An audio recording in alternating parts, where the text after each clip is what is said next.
দীর্ঘ 12,000 বছর পর জেগে উঠল ইথিওপিয়ার আগ্নেয়গিরি হাইলে গুব্বি। আর তার জেরে এবার বড় সড় বিপদের মুখে ভারত। কোপারনিকাস সেন্টিনেল 5P স্যাটেলাইটের লেন্সে ধরা পড়েছে এমনই এক ভয়ঙ্কর দৃশ্য। সেখানে দেখা গেছে আগ্নেয়গিরি থেকে বেরিয়ে আসা প্রায় 4,000 কিলোমিটার বিস্তৃত সালফার ডাই অক্সাইডের এক বিশাল বিষাক্ত মেঘ আরব সাগর পেরিয়ে গুজরাট ও রাজস্থান হয়ে এখন ছড়িয়ে পড়েছে দিল্লির আকাশে।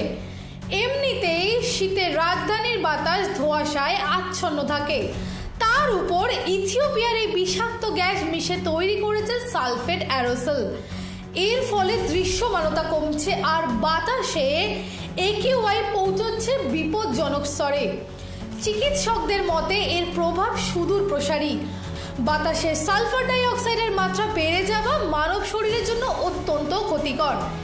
এই বাতাসে শ্বাসকষ্ট, চোখ জ্বালা এবং হার্টের সমস্যা বেড়ে যাওয়ার সমস্যা রয়েছে বলেই মনে করছেন চিকিৎসকরা।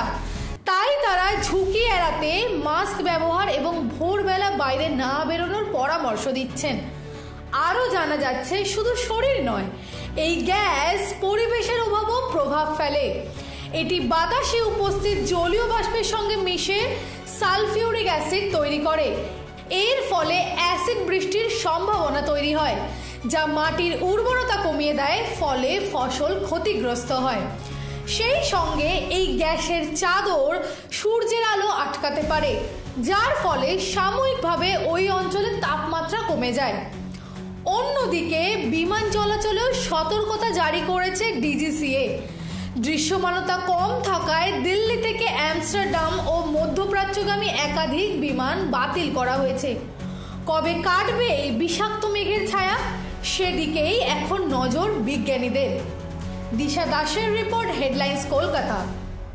আনন্দ আর ভালোবাসার দীপ্তিতে গড়া সমুজ্জ্বল পরমা, ঠিক তোমারই মতো।